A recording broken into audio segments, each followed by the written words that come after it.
មានសត្វខ្លាមួយវាដាច់សង្វែងដើររកចាប់អ្វីមិនបានសោះខំដើរស្វែងណាស់ទៅប្រទេសនឹងសត្វអកមួយកំពុងតែយំលឺសូអអូទុំលើដើមព្រឹក្សាមួយនៅមាត់ត្រពាំងខ្លាក្រឡេកមើលទៅឃើញគិតក្នុងចិត្តថាធ្វើម្ដេចនឹងចាប់អានេះបានណោះបើវានៅខ្ពស់ម្លេះបើអញឡើងទៅ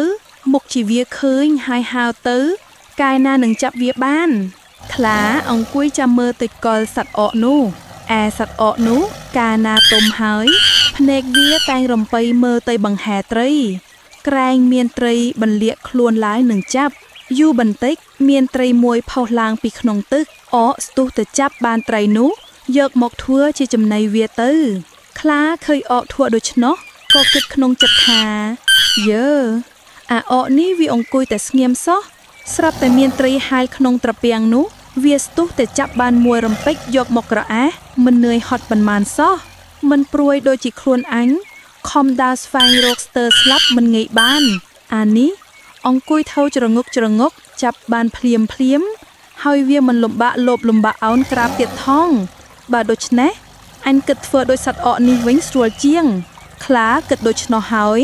ក៏ដើរទៅទៀតដើម្បីស្វែងរកបឹងឬត្រពាំងជាទីស្ងាត់ហើយដែលមានត្រីច្រើននោះ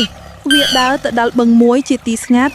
នៅមាត់បឹងនោះមានដើមឈើធំដុះជ្រុងច្រាំងដ៏មានម្លប់ត្រឆៃល្មមវាពឹងពួនខ្លួនវាបានពេលនោះមានបរិះម្នាក់នៅចងសន្ទូចកងបឹងនោះមុនខ្លាទៅដល់ដោយចង់មើលឲ្យឃើញសន្ទូចខ្លួន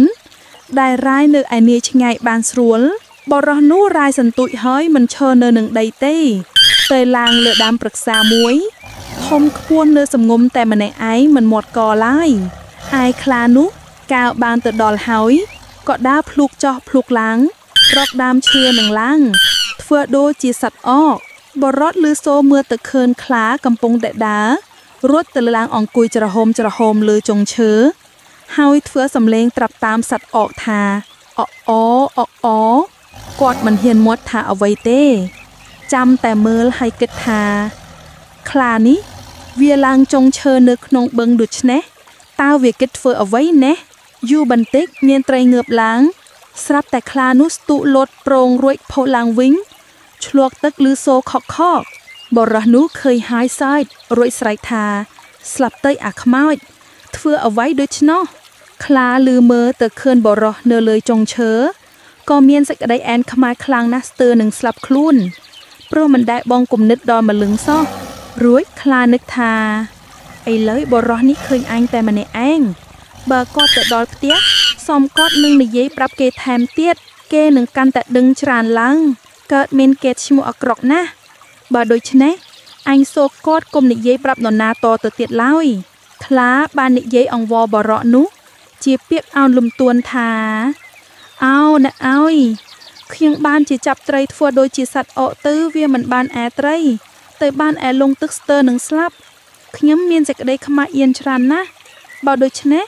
សូមអ្នកអាណិតខ្ញុំកុំនិយាយទៅណាមកណាតទៅទៀតឡើយខ្ញុំនឹងតបគុណឧបការៈអ្នកបរិះតបវិញថាខ្លាអញឲ្យអ្វីអញខ្លាថាខ្ញុំសន្យារកសត្វមួយព្រឹកយកមកជូនអ្នកនៅទីនេះរាល់តែថ្ងៃបរិះនោះក៏ព្រមព្រៀងទទួលពាក្យខ្លារួចហើយវិលទៅផ្ទះអាត្មាវិញលុះព្រឹកឡើងមកទទួលយកសត្វអំពីខ្លាអំពីកន្លែងសន្យាខ្លាក៏ខំសត្វយកមកឲ្យបរិះនោះជាប្រក្រតីមិនហ៊ានខានកាលបើបរិះនោះបានសត្វនាំយកទៅផ្ទះអាត្មាច្រើនថ្ងៃពេកណាស់នាងភរិយាឆ្ងល់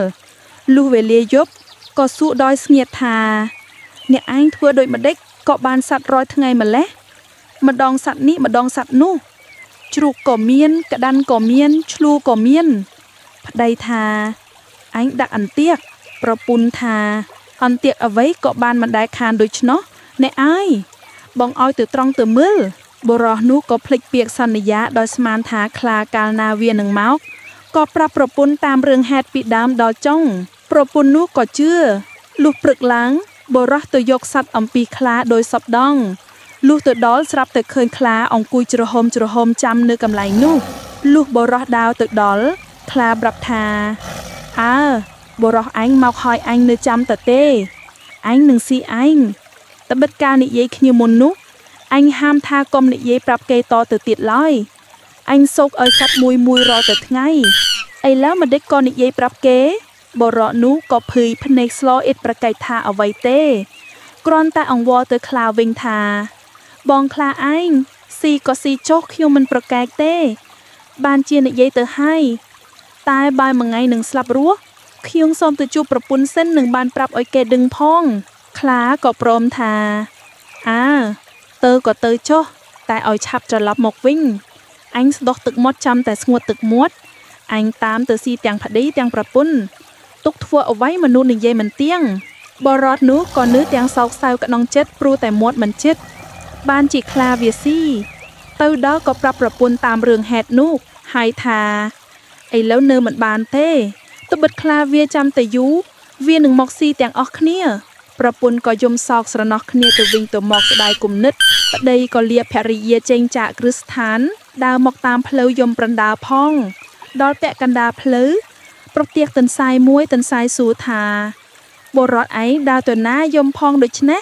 មានទោសទុកដូចម្ដេចបុរសនោះថ្លែងឲ្យទន្សាយស្ដាប់សពគ្រប់ប្រការតាមរឿងហេតុទន្សាយឆ្លើយថាបើដូច្នោះភ័យអ្វីបុរសឯងទៅរកតែជែកមួយស្និទ្ធមកទៅផ្លាច់អ្វីអាខ្លាកំព្រើលនោះបុរសនោះត្រេកអរកុំនីមនីរត់ទៅរកបានជែកមួយស្និទ្ធហើយជូនទៅលោកសុភាទន្សាយថាខ្ញុំជូនលោកសូមតែលោកសុភាជួយខ្ញុំឲ្យរស់ជីវិតផងចុះតែបន្តិចខ្លាវាតាមមកស៊ីខ្ញុំហើយទន្សាយថាអ្នកឯងទៅជាមួយនឹងយើងចាំមើលខ្លានោះឲ្យជាក់ទៅរួចសុភាទន្សាយរកដំបូកមួយយ៉ាងខ្ពស់ឡើងទៅអង្គុយលើដំបូកនោះដើម្បីមើលទៅឲ្យបាំងឆ្ងាយឯខ្លានោះកាលចាំបុរសនោះយូរពេកក៏តាមមកប្រាថ្នានឹងខំស៊ីទាំងពីរនាក់ព្រោះខុសសន្យាគ្នា2លើកហើយវាដើរម្នាក់ឯងតាមផ្លូវរលិះរលែងមកដល់ទៀបដំបូកបុរសនោះឃើញប្តឹងសុភាទន្សាយថាមកហើយលោកសុភាទន្សាយថាកុំមាត់ចាំវាមកជិតសិននឹងមើលវាសុភាទន្សាយក៏ពំជែកមួយនៅក្នុងមាត់ស្រីក្រហែមឡើងថាស៊ីខ្លា5មិនស្កំផ្ទៃស៊ីទ្របខាប៉ុនកប់ដៃស្អាស្ទើបែក